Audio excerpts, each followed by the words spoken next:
Bom dia, boa tarde, boa noite. Aqui é a Camila Abdo, Novista Pátria, com a doutora Patrícia Busato.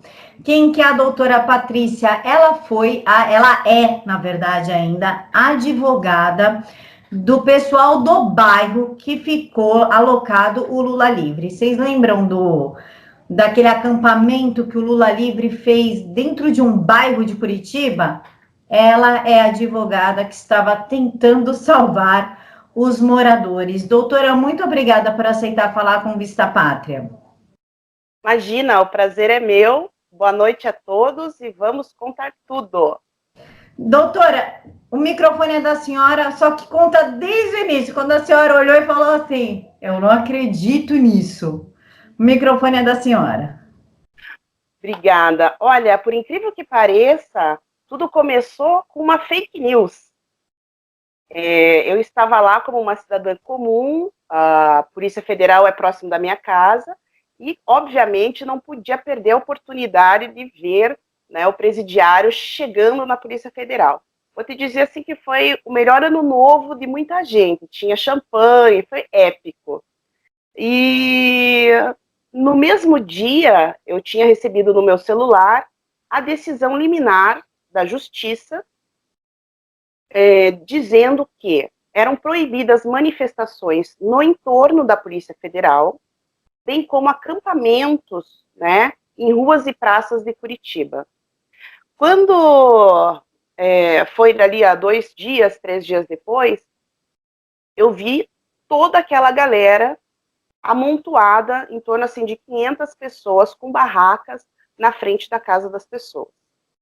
E a imprensa estava noticiando que eles estavam cumprindo a determinação liminar, porque, afinal de contas, havia ali um circuito de um perímetro, né, de uma quadra em volta da Polícia Federal, não permitindo que eles se manifestassem próximos.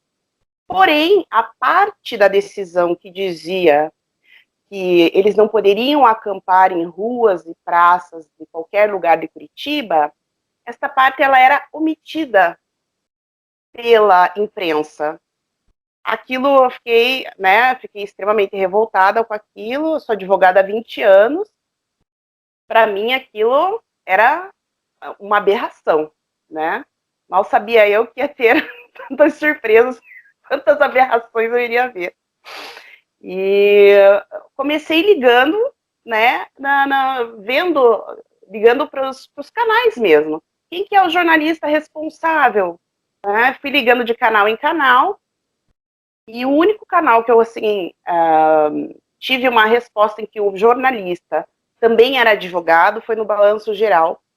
E eu fiz essa retificação, essa conversa, tipo, 1h da tarde, no programa das 6, ele colocou a decisão no painel e falou, na verdade, estão noticiando pela metade, porque tem aqui embaixo. E aí, né, começaram a dizer, então, a retórica começou a ficar complicada, eles começaram depois aparecer os moradores e entrevistá-los, né, e começou-se aí eles não deram muita ênfase para outra parte, né? Mas aquela primeira fake news ficou meio frágil. Quando eu vi que as pessoas que mesmo assim, falei, gente, mas é liminar, não vão cumprir a liminar? O que aquelas pessoas estão fazendo lá? Vi a entrevista dos moradores, fiquei chocada com o que eu estava vendo, e aí eu falei, quer saber? Eu vou lá, vou bater na casa deles, e vou chamá-los para uma reunião e vou dizer, vamos cumprir essa liminar. E aí eu fui lá no bairro, na época tinha um ativista que fazia umas imagens lá no bairro tal, entrei em contato com ele, ver se ele conhecia alguém, conheci um outro morador, e fomos lá, eu pulei as barracas, as cordas, né, e bati na casa das pessoas, e fui conversando com algumas delas, peguei uma sala de uma igreja aqui perto, chamei todo mundo, falei, olha, meu nome é Patrícia, eu sou advogada, eu estou indignada com essa situação, vi a situação que vocês estão, vocês têm uma decisão que o beneficia, vocês não precisariam estar passando por isso, eu vou ajudá-los a cumprir. Veja, Camila, até aquele momento, na minha cabeça, né, 20 anos como advogada, era uma coisa simples. Eu tinha uma ordem judicial, era só cumprir. Né? Cumprir uma ordem judicial. Aquilo, para mim, não tinha nenhum tipo de discussão. Pois muito bem. As coisas... primeiro eu tentei entrar no processo com 20, 30 procurações dos moradores, o juiz não aceitou, e depois disse que eu precisava constituir uma pessoa jurídica. Nós constituímos, então, a Associação de Moradores do Entorno da Polícia Federal. Quando nós pedimos para entrar novamente no processo, o juiz disse, não, vocês não podem entrar no processo porque vocês têm interesse na causa. Eu queria entrar como amicus curiae. Amicus curiae, para quem não sabe, é quando uma parte, digamos, tem conhecimento sobre os fatos e ele entra no processo como amigo do juízo. Ou seja, quem melhor naquela situação para levar a verdade ao juízo. Então, o juiz simplesmente disse, não, vocês têm interesse na causa, então vocês não podem entrar. Quando chegou no segundo grau, o desembargador tentou fazer uma conciliação e a gente conseguiu entrar no processo. Mas até esse dia, eu fui procurar, então, a procuradoria do município, né? Quem entrou com a estação de interdito proibitório, é importante frisar, foi a Prefeitura de Curitiba, mediante um pedido da própria Polícia Federal, que já estava ali dentro. Nós tivemos dizendo que tinham informações que poderia haver ali uma convulsão social no bairro, e queria garantir, porque o prédio da Polícia Federal, as pessoas, eles emitem passaportes, têm um atendimento ao público. Eles queriam garantir esse atendimento ao público. Para minha surpresa, né, depois que a gente começou a fazer algum barulho, a imprensa estava em cima, a prefeitura fez um acordo com eles, o primeiro, e obviamente eles não cumpriram, né? Daí eu descobri a primeira lei: jamais negocie com petista, jamais, jamais faça um acordo. Isso um advogado me falou. Mas, doutora, você faz acordo com eles, você não sabe que não faz acordo com eles? Não faça acordo. Eles nunca, mas é na maior cara de pau. Nós conseguimos aí, foi feito o acordo, eles continuaram da mesma forma. O que eles criaram em todo o processo? Uma mentira processual. É isso que eles criaram. Tá? Foi isso que eles criaram dentro do processo. E o que eu ia fazer? Eu falei, bom, vamos mexer as nossas peças, vamos provar que eles tinham barulho excessivo, por exemplo, é um bairro residencial que no máximo pode ter 60 decibéis, a gente conseguiu ali um laudo da Secretaria do Meio Ambiente que chegava quase a 100, que era mais do que o ambiente industrial. Então, era como se fosse uma guerrilha urbana mesmo, tá? Eles... era som alto, era atrapalhar o sono, agredir as pessoas, infernizar.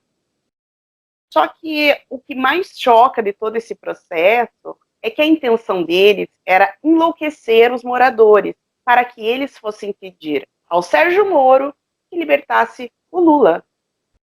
Esse era o pensamento das pessoas, né? Eles achavam que quanto mais eles gritassem, perturbassem os moradores, eles iriam lá, por favor, Moro, solte o Lula. Era essa a lógica do pensamento, tá? Enfim, foi uma odisseia, né? Se eu for contar tudo aqui, a gente vai ficar horas e horas, foram quase 2 anos, né? Eu tô com eles, com os moradores, praticamente desde o dia que o Lula ficou preso, assim, acho que já na semana seguinte eu os procurei. E a gente conseguiu ter vitórias, dava 2 passos, voltava 1. Então, foi feito o acordo, e aí tudo era assim, não, nós estamos cumprindo o acordo. E aí eu corria para tentar fazer provas de que aquilo não estava, que eles estavam mentindo, que aquilo que eles estavam fazendo, estavam descumprindo o acordo. Mas, menina, foi assim, nada foi fácil. O laudo de meio ambiente foi difícil. Eu consegui, desse acordo que foi feito, eu peguei o nome de cada autoridade, marquei reunião, carregava os moradores para tudo quanto é lado. Eu queria saber de onde estava vindo a ordem para que aquilo, o processo não andasse, tudo ficasse estagnado. Bom, quando nós descobrimos esse acordo com a prefeitura e que eles não estavam cumprindo, eu falei, bom, gente, então vamos conversar, vamos para cima do prefeito, né? Nós pegamos e acampamos na frente da prefeitura, colocamos um caminhão de som e ficamos circulando, né, em volta da prefeitura. Levamos os moradores, ativistas, tudo. Enquanto isso, eu subi para a procuradoria, também é tudo no grito, assim, não tem noção, é tudo assim na pressão mesmo. De jurídico, assim, era uma coisa Nós subimos lá na procuradoria, falei, escute, esse acordo não está sendo cumprido, né, eu tenho laudo assim, né, mas não tem laudo, mas não tem isso. Bom, eu só sei que para encurtar a conversa, eu consegui comprovar com documentos que não estava sendo obedecido esse primeiro acordo, e o prefeito, por Facebook, mandou outro procurador assumir o caso, por Facebook. A gente também batia a boca por Facebook também. Era uma coisa, né, super moderna, né? Tudo a ver, assim, para mim, 20 anos de direito, eu nunca... foi um aprendizado enorme. E a gente foi conseguindo muito aos poucos, e desse jeito, aos trancos e barrancos, né? Eles inventavam um monte de mentiras, faziam uma vista grossa no processo, e aí aquilo empacava, né? Na segunda instância, a gente conseguiu eles começaram a forçar a barra para a gente ter uma conciliação. Foi todo mundo, foi a primeira vez na história do tribunal que foi feita uma conciliação a nível do Tribunal de Justiça, em segunda instância. Tinham 2 desembargadores, tinham todos os políticos do PT, da esquerda, os advogados. Um dos advogados deles, né, da esquerda, era o ex-ministro da Dilma, né, da Justiça, doutor Aragão. Era o Aragão, na época, o Aragão. Era um deles, né, um dos. Então, aquela banca de advogados, políticos na audiência.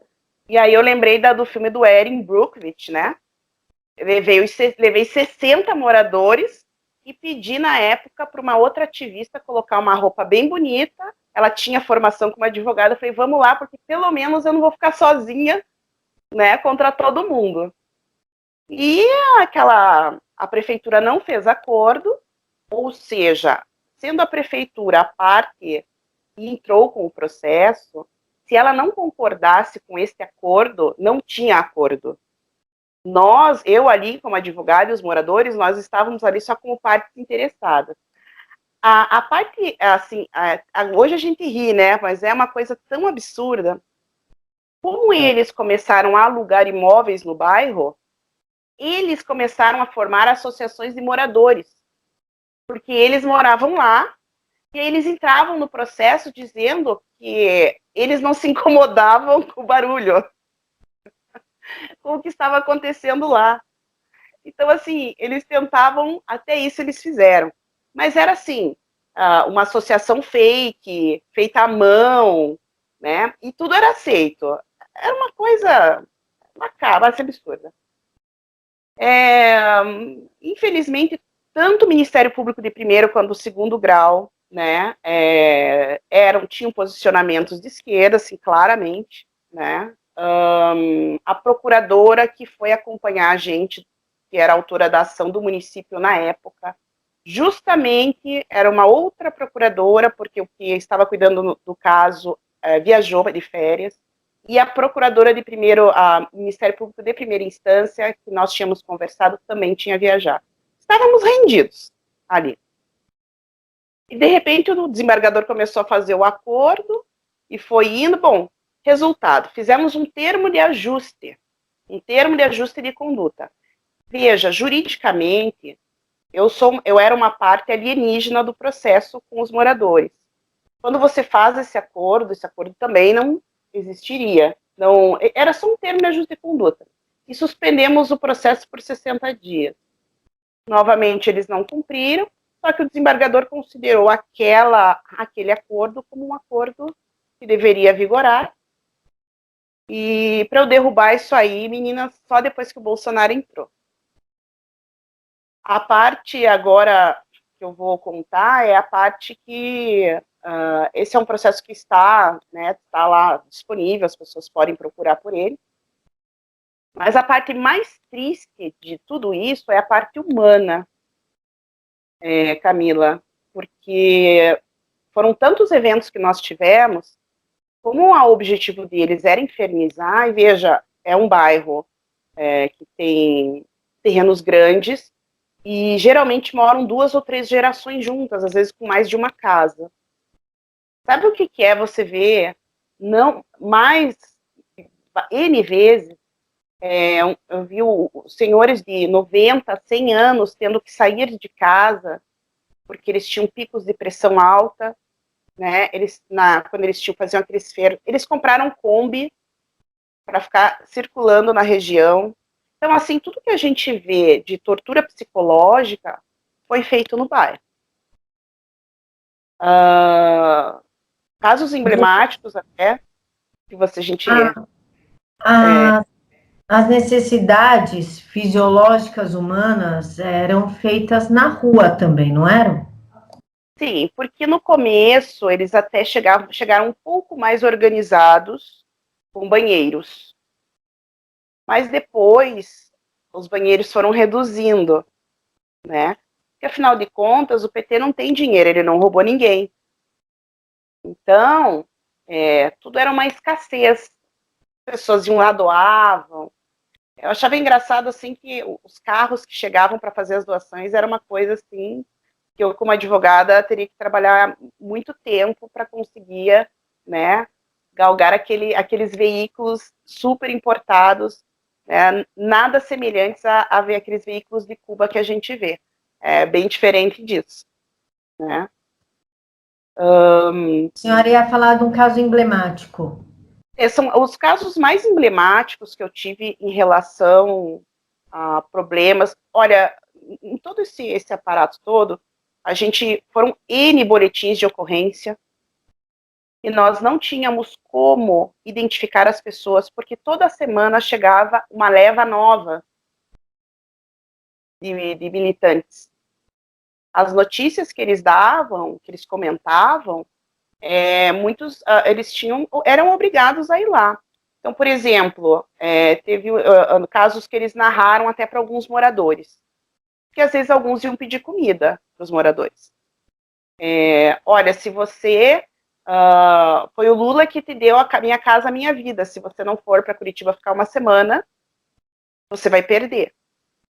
De São Paulo, olha, se você aqui que está ocupando aquela história de locar, né, imóveis vazios em São Paulo, se você não for ficar lá uma semana, né, a gente vai, você vai perder o teu imóvel. E as pessoas vinham, então às vezes vinha indígena. O mais emblemático dessa parte de caravanas eram estudantes, eles vinham lá com batuques, sempre com muito barulho. Ter muito barulho era uma coisa que eles sempre faziam. Os estudantes, eles ganhavam presença e nota dos professores de uma universidade, não sei de que estado, se era Minas Gerais ou Mato Grosso, se eles viessem passar uma semana aqui. Tipo, ganhavam nota, alguma coisa assim, se eles viessem passar uma semana aqui. Então, às vezes, tinha indígenas, muita criança e muita pessoa de idade, porque eles fazem isso também. Então, às vezes estava frio, você via pessoas com chinelo, pouca comida. E eles tinham moradores emblemáticos que eles provocavam. Os casos mais graves que eu tive foi de uma criança de 11 anos, em que eles perseguiam, a mãe levava a criança todo dia para a escola a pé, e essa criança, e eles iam xingando tanto a mãe quanto a criança durante o caminho. Então, eram palavras do tipo, seu arrombadinho, seu fascistinha, sua mãe é uma piranha. Tem que falar mesmo, né? Porque não fica só no imaginário. E a mãe dizia, não provoque, ignore. Aquilo na criança foi gerando uma raiva enorme. Ela não conseguia revidar, começou a ter problemas na escola, e aí culminou com automutilação. Ela pegava os apontadores, escola, a mãe tinha tirado tudo de casa, mas ele montava assim, ele tirava aquelas lâminas do apontador, às vezes roubava, pegava de amigos e colegas, tirava, e com aquilo ele se cortava. Começou a assistir vídeos de automutilação. Tá? Hoje ele tá bem. Hoje ele tá bem, teve trabalho psicológico, tudo. Eu tive pessoas idosas com síndrome de pânico, mortes de animais domésticos por estresse. Tinha animal que tinha que tomar Gardenal. Tá? Então, os animais morriam de estresse, tá? Com aquilo. Ameaças de morte. Desde o início disseram que na saída iam quebrar tudo, iam por fogo. Diziam que sabiam aonde trabalhava, eles sabiam os horários de chegada, de saída. Tinham duas crianças, duas jovens que chegavam em casa um pouco antes da mãe e do pai. Sei que elas ficavam ali 10, 15 minutos, chegavam 10, 15 minutos antes dos pais, para que elas não precisassem passar pela frente do terreno onde eles estavam, elas entravam por uma escada da vizinha e entravam pelo telhado. O caso mais grave que eu tive foi de um professor que frequentava a milícia, a milícia, né? Milícia não, né? Os guerrilheiros lá, a vigília Lula Livre, e ele começou a reconhecer entre as filhas das moradoras uma aluna da escola que ele dava aula. E pela internet ele começou a incitar outros alunos de mesmo pensamento ideológico para que atacassem a filha da moradora. Recém tinha acontecido a questão do Bolsonaro e eles falavam morte aos fascistas. Bom, a história culminou com a polícia dentro da escola e a garota de 14 anos presa com uma faca, dizendo que no final da aula iria esfaquear a filha da moradora. Então, assim, a condição humana dessas pessoas... Então, assim, pessoas que pararam de fumar voltaram a fumar. Eu tive jovens que tinham... entraram em crises, em surtos, tiveram que ir para clínicas psiquiátricas. Teve uma senhora com AVC, lá ela chegou a falecer, também tinha muito problema recorrente de pressão alta, e tudo isso, veja, até os laudos médicos, elas estão juntados no processo. Tínhamos ali boletins de ocorrência, e nunca conseguimos encontrar os culpados, porque eles trocavam, iam embora, cometiam os delitos e iam embora. E para retaliar, os moradores, eles começaram a processar e fazer boletim de ocorrência contra os moradores. Então, eu tive que, em N audiências criminais, defender os moradores. Tá? Então, assim, foi uma coisa muito desgastante mesmo. Esse caso me tomou muito... Era todo dia. Criamos página, depois que a imprensa saiu um pouco de cena, foi criado página, tudo. Mas nunca a gente conseguiu 100% que uma ordem judicial fosse cumprida. Sempre tinha um acobertamento, sempre havia leniência, sempre havia um grupo beneficiando esse tipo de ato no bairro, o que deixava, ainda aumentava ainda mais a angústia dos moradores por frustração. A multa que eles tinham, multa diária de R$500 mil por descumprimento de ordem, foi reduzida há pouco menos de um mês para R$50 mil no total. Ou seja, eles já estavam com uma multa milionária E a segunda instância reduziu para 50 mil reais. Na verdade, era 5 mil reais por dia até o patamar de 50. Que eu lembre, acho que 50 mil cabe até numa cueca, né? Então... Cabe na cueca, sim. Cabe também numa mala dentro de um apartamento de um amigo, cabe. Segundo falaram pro ministro Sérgio Moro, na época que ele era juiz, uma mochilinha cabe em 3 milhões, né? Falaram isso. Então, 50 mil, para quem roubou trilhões, realmente são coisas assim que eu, como advogada, nunca vivi na minha vida. Trabalhei 10 anos dentro do judiciário, os primeiros 10 anos que fui formada, como assessora de desembargador, juiz, e nunca tinha visto tamanho ativismo judicial. Foi um choque para mim. Descobri que eu achava que ainda a gente tinha uma tábua de salvação no judiciário. Mas se até em terra de Lava Jato o judiciário já estava dessa forma, o Estado estava dessa forma, tão aparelhado, foi aí que a gente realmente viu que tinha que eleger Bolsonaro, e a gente até entrou toda nessa parte do ativismo, porque realmente nós que temos que fazer a diferença. Não vai vir nada pronto de cima para baixo. E, doutora, me diz uma coisa, na questão da higiene, a gente, aqui em São Paulo, pelo menos, não sei em outros estados, mas a gente tinha muito pouca notícia sobre o Lula livre. Inclusive, havia mídias que noticiavam que os moradores não estavam mais tão contra, que tinham desenvolvido uma amizade e que, inclusive, até apoiava o acampamento. Mas a única coisa que realmente incomodava, às vezes, era o cheiro da falta de higiene. Essa notícia realmente é verdadeira? Alguns moradores passaram a se simpatizar pela causa e realmente tinha esse cheiro de falta de higiene? Olha, petista mora em todos os lugares, né? Então, nós tivemos um caso de uma moradora que estava, inclusive, a população do bairro sempre ajudou, a pessoa sempre passava por muita dificuldade, e ela alugou a casa dela para a militância, tá? Então, nunca houve nenhum tipo de conivência dos moradores. O que existiram foram imóveis que foram locados pela militância para que pudessem ocupar esses imóveis, tá? E como eu disse para você, eles faziam associação de bairro fake, porque era associação de moradores dos imóveis que a própria militância, que a própria esquerda alugava. Então, tudo é mascarado. Foi mascarado no processo.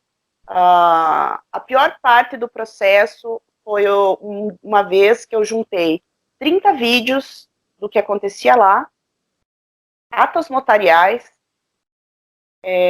depoimentos. O desembargador pediu para que o oficial de justiça fosse até o local, e por 2 vezes o oficial de justiça certificou no processo que não estava acontecendo nada demais no bairro e o acordo não estava sendo quebrado. Eu tenho isso no processo.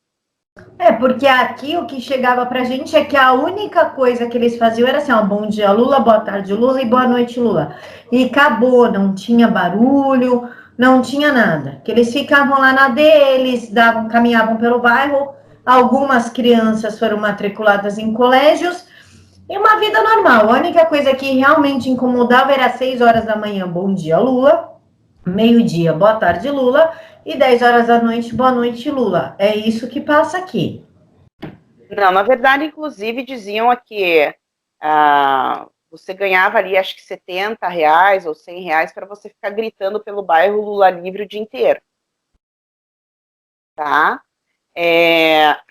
As pessoas tiveram episódios em que uma ou 2 vezes, os moradores se manifestaram contra essa opressão da militância. Nós temos tudo isso em vídeo, tá com a polícia, mas as pessoas somem, tá? desaparecem. A gente identificou muitas pessoas, mas elas desapareceram. Elas chegaram a atacar as pessoas com rojões, fogos de artifício virados para as pessoas, para os moradores. Tá? Então, se matasse, os caras somem e acabou aí. Cada um com seus problemas. Exatamente. Então, a impunidade começa assim. Outra coisa que nós tivemos problema também, veja, o que eu quero deixar claro para as pessoas, como o aparelhamento é muito grande, primeiro que eles disseram para alguns moradores que eles já estavam no bairro um mês antes do Lula estar lá, para fazer um reconhecimento da área. Então, eles colocam pessoas estratégicas deles. Na delegacia, o policial civil que fazia as intimações dos moradores, né, era um dos organizadores da Vigília Lula Livre, por exemplo. Tá? Bem isento, né? Bem isento. Totalmente, né? Cumprindo bem a sua função de policial. Na verdade, a nossa odisseia ali foi de tentar descobrir com quem podíamos contar. E pudemos contar com muito poucas pessoas, muito poucas autoridades. Eu consegui vencer essa barreira processual, na verdade, quando mudou o governo, entrou o governo Jair Bolsonaro, aqui também mudou o governo, mudou o comando da Polícia Militar. Eu consegui uma reunião na primeira semana, enquanto os socialistas estavam viajando pela Europa, né?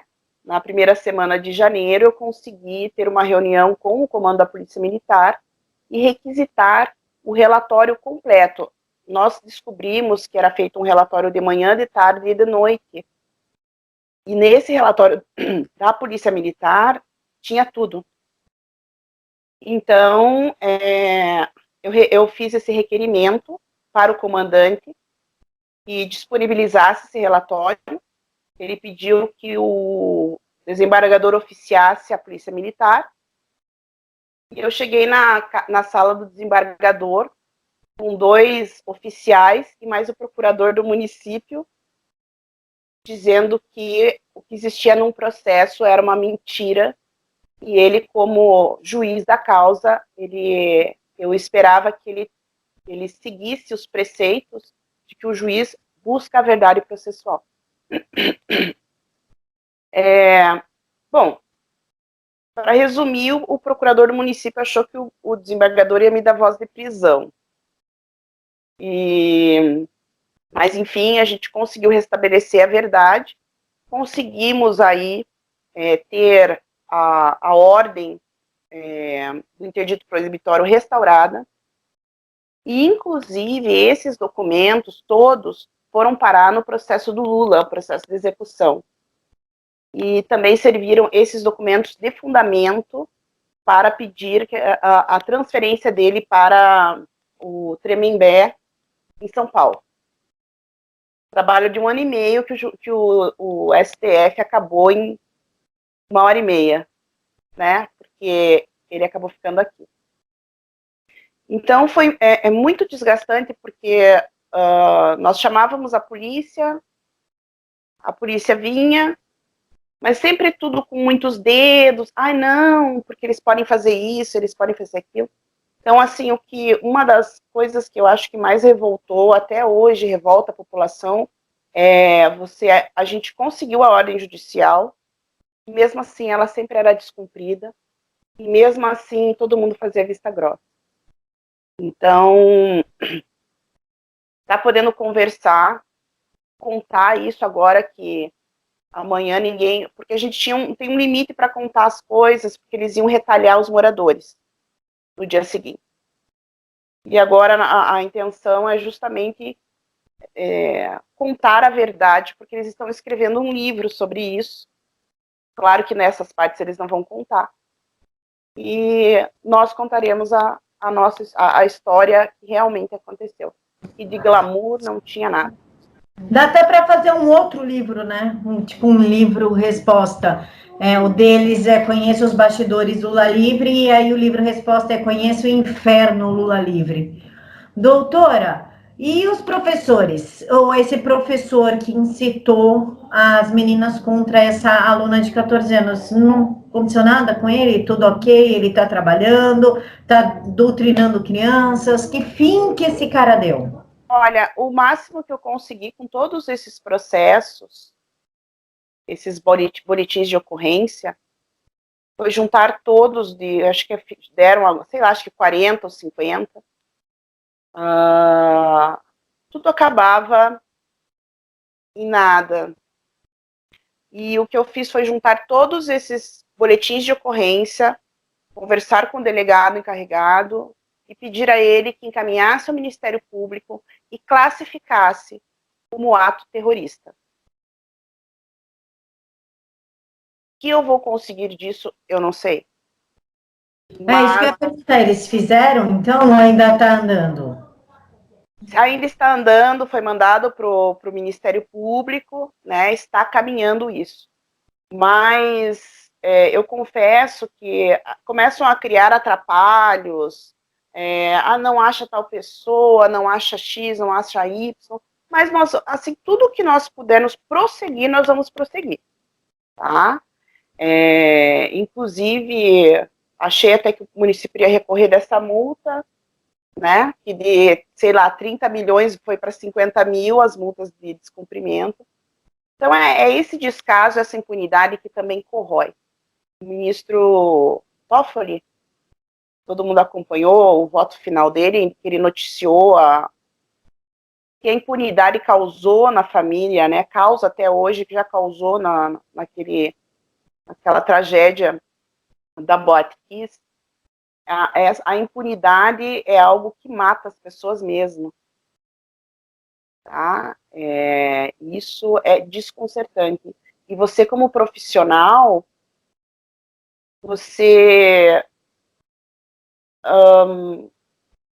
a frustração é enorme, porque você tem conhecimento de que aquelas pessoas têm o direito, você tem a ordem judicial, você tem tudo nas mãos, mas você não consegue executar. Então, doutora, ele foi solto, eles já foram embora? Eles chegaram aí em São Paulo, em São Bernardo, à tarde. Os bastidores, as horas que antecederam a saída dele foram bem tensas. Fui chamada pela manhã, 11 horas da manhã, na Polícia Federal para ter uma reunião. E ali eu fiquei sabendo que até o final da tarde ele já estaria livre. O meu maior medo, primeiro, é que eles cumprissem a ameaça de quebrar e queimar tudo na saída. E isso colocaria os moradores em risco. E também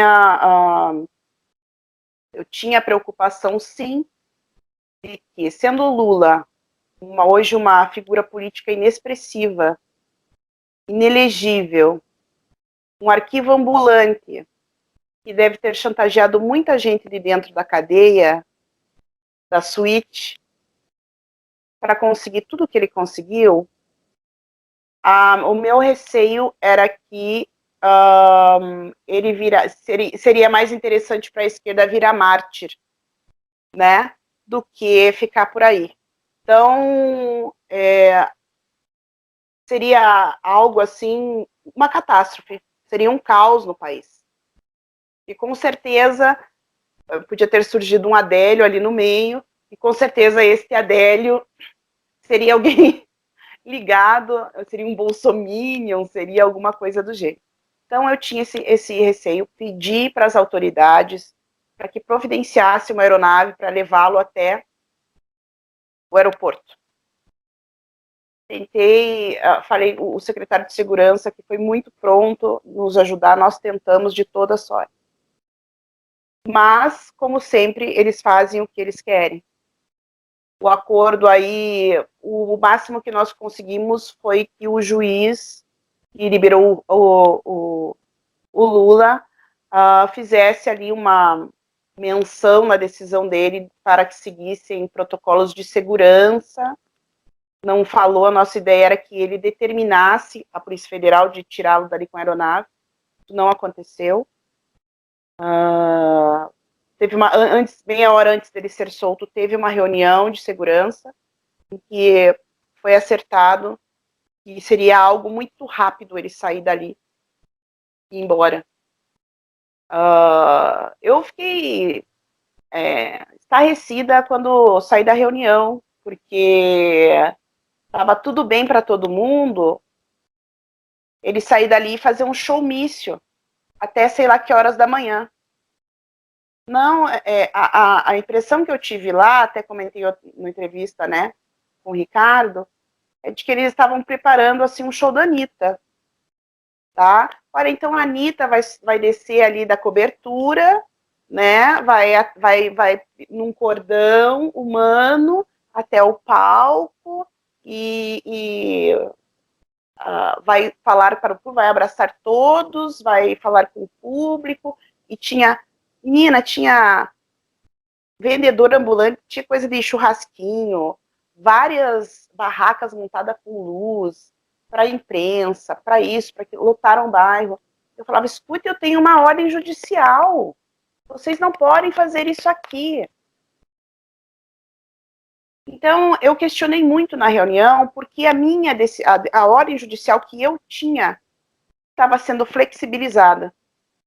Eu perguntei, vamos flexibilizar, então, a saída do chefe de vocês? Eu acho que isso vocês não iriam gostar. Mas é impressionante. Parece que você fala ao vento. Você é a única pessoa dissonante de todo aquele conjunto. Então, parece que todo mundo se conhece, todo mundo se acerta, todo mundo fala em paz. Não, porque nós queremos agradecer à Polícia Militar por tudo que aconteceu, nós ligávamos e sempre fomos atendidos, foi tudo muito tranquilo a nossa passagem por aqui. Eu falei, o quê? Eu cheguei assim e falei, escuta, a primeira coisa que nós temos que estabelecer nessa reunião aqui é verdade. E aí, quando você fala nisso, né, você é a pessoa que está criando o caso, está todo mundo querendo conversar e ter um acordo. Eu falei, eu nem entendi por que estamos fazendo esta reunião. Se tem uma ordem judicial aqui dizendo que isso não pode acontecer. Então, assim, esse descaso, esse desdém, é uma coisa que machucou muito a parte dos moradores, adoeceu a população de lá. Eu trabalhava nesse caso todos os dias e nós conseguimos muitas vitórias, mas é algo que você tem que manter perseverança. Sempre falava para eles, perseverança, constância e resiliência. Eram os tripés. Então, Natal, Ano Novo, nunca teve respeito nenhum com a população, tudo que eles puderam fazer para agredir. Quando tinha as últimas festas que tiveram, eles fazem toque de recolher para os moradores, o MST dava toque de recolher para eles. Hoje vocês não saem de casa porque a gente vai fazer festa aqui. E para as autoridades, ok? Não acontecia nada, nunca, não existiu isso. Olha, lembrei agora de um outro caso, a moça estava querendo sair para ter um filho. Eu vi o teu filho ali, agora eu lembrei. Ela estava grávida, estava parindo. E ela não conseguia sair de casa, porque a casa dela estava bloqueada pelos militantes. Ela quase chamou a polícia, eles pegaram uma mangueira e começaram a jogar em cima das pessoas. Até a polícia militar ficou brava com eles. A moça quase teve um bebê ali na calçada, a moradora. Então, assim, são coisas tão absurdas. Com o tempo a gente vai... Eu tenho que começar a escrever, até porque são tantas coisas que aconteceram. Sabe, a ameaça de morte era constante. bomba de madrugada para acordar as pessoas, barulho intenso. Era realmente uma tortura psicológica programada, era uma guerrilha urbana em pleno século XXI aqui em Curitiba. Aquele manual do Marighella, com certeza, foi seguido à risca por eles, tá?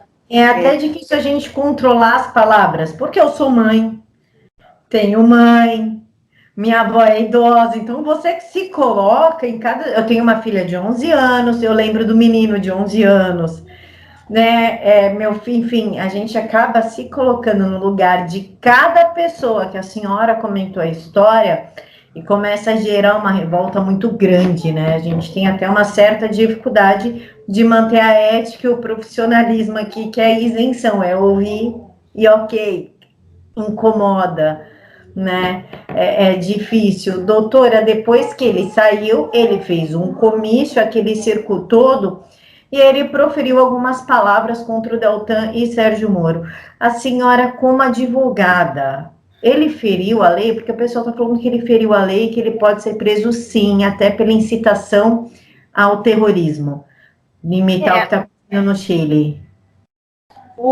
Essa declaração que ele fez hoje, obviamente que tudo que ele proferiu ali, na saída, crimes contra a honra, com certeza, né?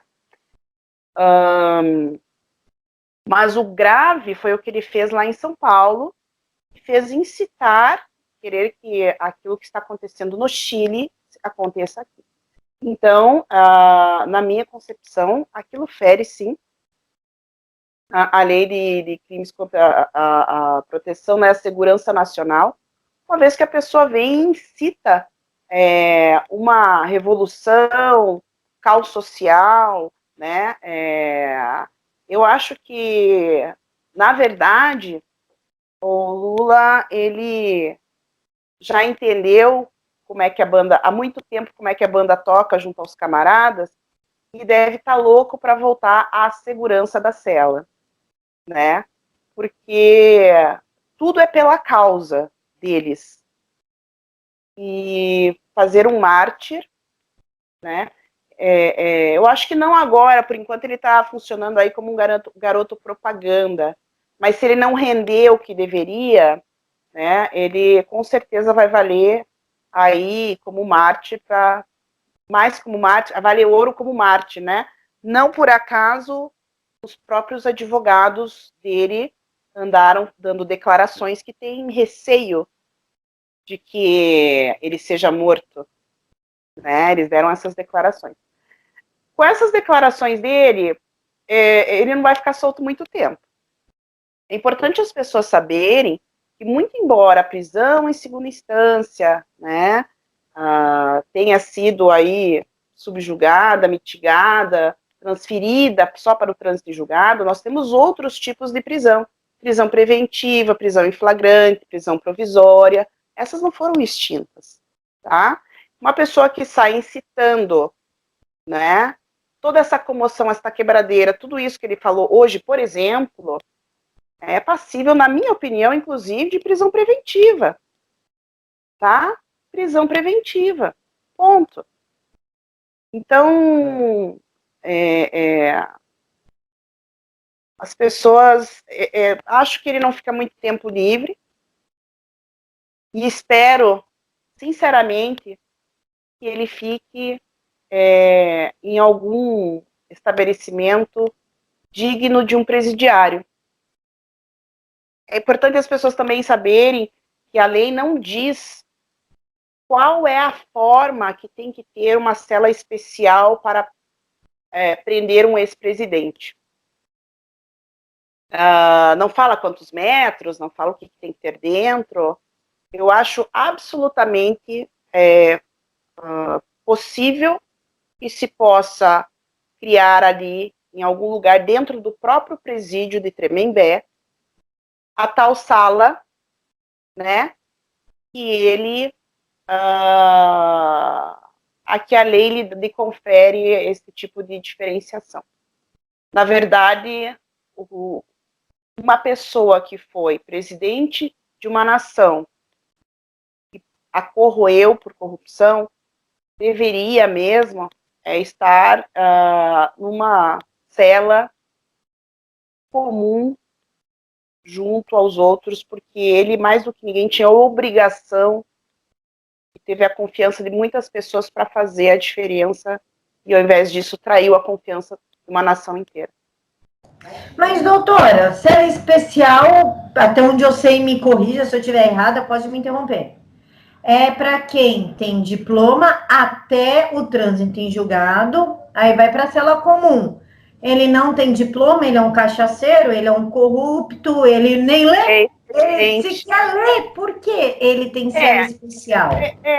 Na verdade, assim, é aquelas coisas jurídicas que você, assim, não tem muita explicação. Em tese, é uma deferência, tá? É uma deferência, porque em tese ele já não é mais nada. Você tem toda essa condição quando você está num cargo público, quando você está exercendo. Então, se formos cumprir a lei à risca, na situação do Lula hoje, nem, né, uma cela toda especial ele teria. Qual que seria um argumento plausível hoje para justificar uma cela especial?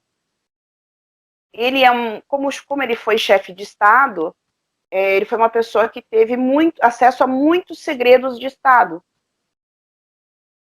Então, ele poderia ser ali alvo, se ele ficasse com presos comuns, alvos de algum tipo de achaque, tortura, que pudessem fazê-lo dizer, entregar coisas, onde estão armamentos, onde fica isso, então, segredos de Estado. Então, essa é vou te dizer assim, que é uma justificativa mais plausível para as pessoas não ficarem tão revoltadas dele ter esse tratamento especial, digamos assim. Porque ele teve acesso, sim, a muitos segredos de Estado, e junto com presos comuns, ele poderia ser aí um alvo fácil para achaques e colocar em risco justamente, né, a segurança nacional com esses segredos que ele carrega, como chefe, que ele carregou, que ele tem conhecimento como chefe de Estado. Ué, mas não é ele que fala que adora ficar perto de pobre, que ele gosta de pobre, que ele é pobre, que ele fala com pobre. Ele seria o rei, horas. Eu vou te contar uma que você vai adorar. Você me fez lembrar. Hoje aconteceu uma coisa maravilhosa que os moradores me contaram. O Lula não gosta de pobre. Você falou do negócio do banho? Sim. Tinha muita gente sem banho lá. Muita droga. Gente drogada. Gente bêbada. Tá? E quando o Lula saiu da Polícia Federal, só aqueles, digamos assim, mais chegados dele ficaram ao redor, as lideranças, digamos assim, só essas pessoas tiveram acesso ao Lula. Ele não olhou na cara de nenhum pobre. E muitos estavam revoltados hoje, inclusive uma moradora me relatou, que ele falou assim, e agora? Né? Ela falou, a moradora falou assim, vai ficar aqui? Ele falou assim, ele nem olhou na nossa cara, porque a gente ficou aqui, porque a gente não sei o quê. Bom, o rapaz falou, eu não quero mais ser um idiota. Pegou a estrela do PT, a menina rasgou, jogou no chão e falou, não vou ser mais um idiota. Ainda bem que ele sabe que ele é idiota, né? Almas estão sendo salvas. Eles descobriram que Lula não gosta de pobre. Aí é esse tipo de gente que vai, abre a boca e acaba como o Celso Daniel. Porque fica por aqui com a traição, fala, vamos falar a verdade? Então vamos falar a verdade. E abre a boca, vira um Celso Daniel. Exatamente. Nossa República tem muitos segredos. Tá? Ainda mais a República de Curitiba. A República de Curitiba, então, menina, a gente tá. Eu também tinha comentado com você, outras informações do day after, né, o dia seguinte,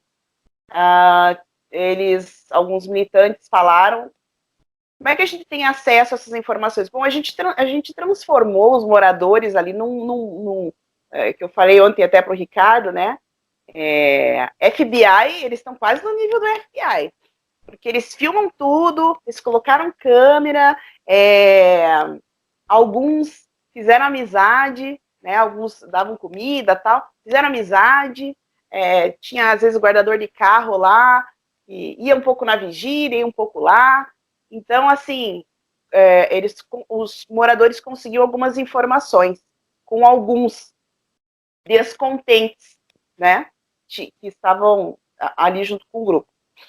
E eles pretendem pegar esses imóveis, inclusive este da frente da Polícia Federal, eles pretendem comprar os imóveis, eles alegam que agora eles têm dinheiro porque eles ganharam na loteria.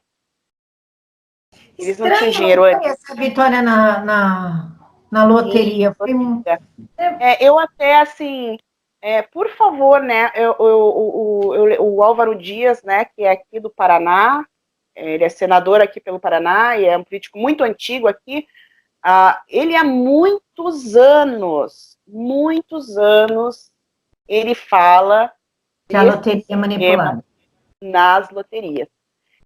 Não sei se você está lembrada de um político aí que ganhou 240 vezes na loteria, foi assim que ele justificou o patrimônio dele, né? Isso que é lá Alves, o nome do político. Então, diz que é esse, como se eles não tivessem nunca, então diz que agora eles têm dinheiro, eles querem comprar 3 imóveis do Santa Cândida. Um para fazer um memorial da vigília, tipo um museu, ou uma sede lá do movimento deles, 3 imóveis.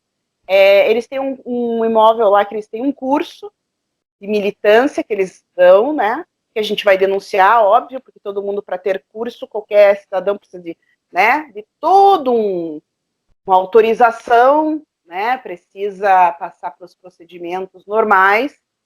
Qualquer escola, né? Precisa. E é assim que nós fazemos. Então, a gente teve problema de toda a ordem. Nós tínhamos crianças que a gente via em situação de risco, porque você via que dormiam todos juntos naquelas casas, às vezes 30 pessoas dormiam amontoadas, com criança, todo mundo junto. Ligávamos para o conselho tutelar não vinha. Aqui no Curitiba, você liga para um telefone único e pede algum serviço, faz uma reclamação, uma solicitação para a prefeitura. Nós descobrimos que estas solicitações não chegavam no destino final. As solicitações dos moradores eram simplesmente arquivadas sem atendimento. Alguém no sistema interceptava, era o que a gente encontrava. Então, aí o que a gente fez? Falei com o procurador, a gente pegava uma pessoa responsável, né, a gente fazia o protocolo e mandava para essa pessoa. Então, assim, tudo a gente teve que pular o cerco que eles faziam na parte estatal do Estado, né? Quer dizer, aquele problema que eu tive com o policial civil, né, eu tive que conversar com o delegado, chefe, sobre ele. Às vezes ele chegava às 10 horas da noite e batia na casa dos moradores, tá? Então, assim, tudo foi... Não, pera, o policial... O policial civil batia na porta de vocês de noite para quê?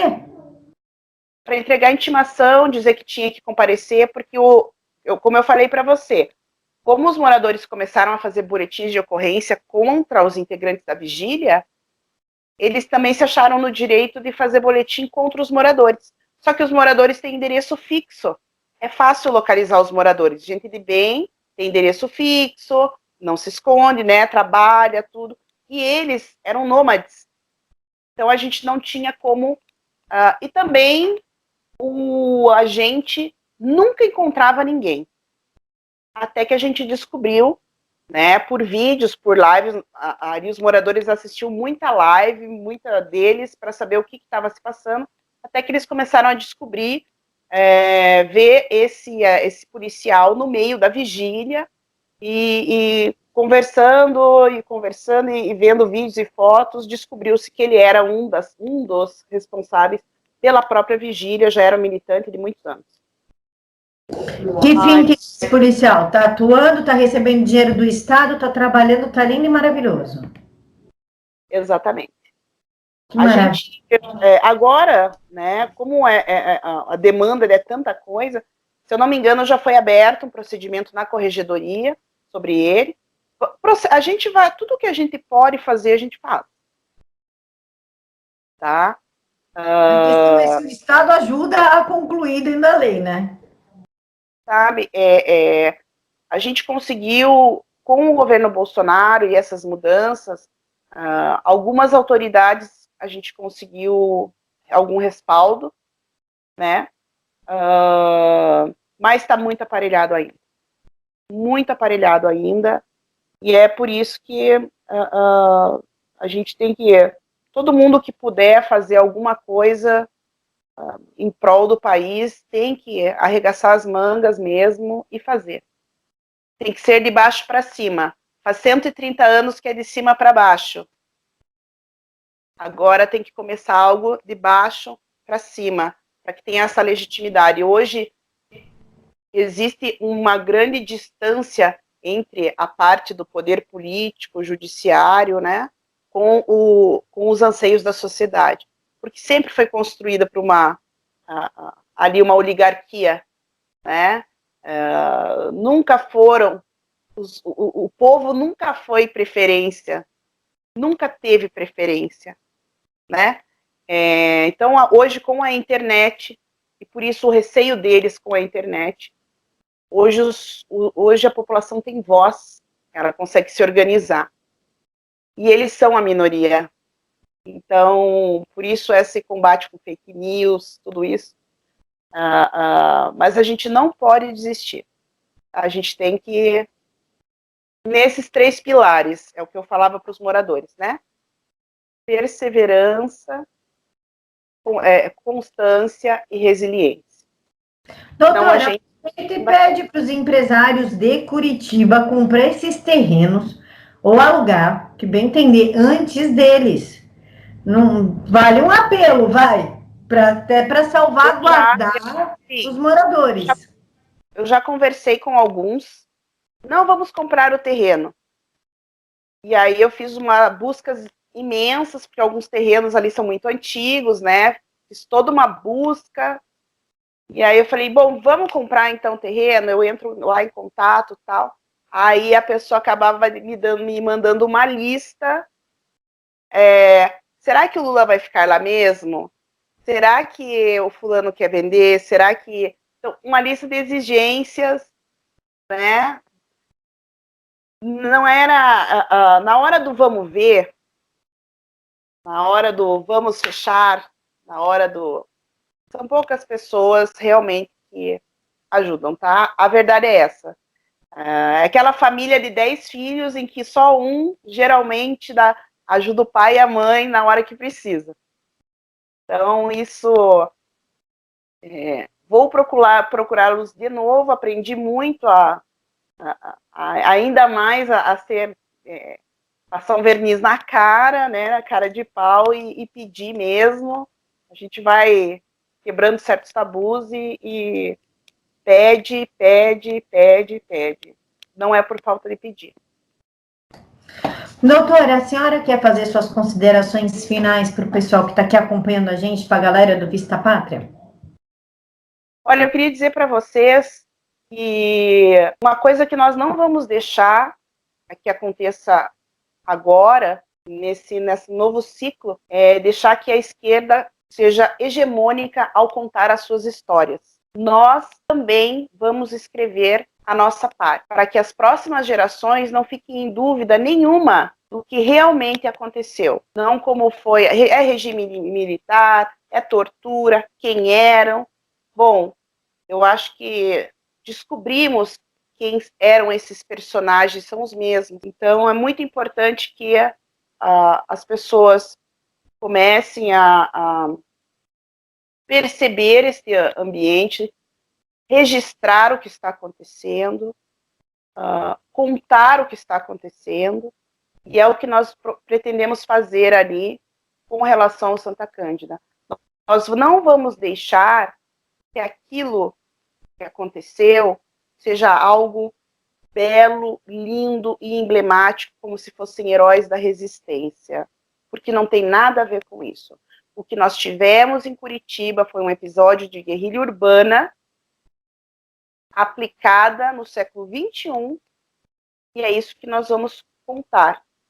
E eu espero que as pessoas tenham essa sempre curiosidade, saibam os dois lados, perguntem os dois lados, tenham interesse dos dois lados. Perguntem para as pessoas que lá estão vivendo. Isto vale para fake news, isto vale, é um cuidado crítico que nós, todos os cidadãos, nós temos que ter hoje. Todos nós temos que escutar os dois lados, temos que ver, e principalmente transmitir essas informações, né, de forma verdadeira. Porque a esquerda é muito fácil de você derrubar, ela é só a verdade mesmo, você não precisa colocar enfeite nenhum.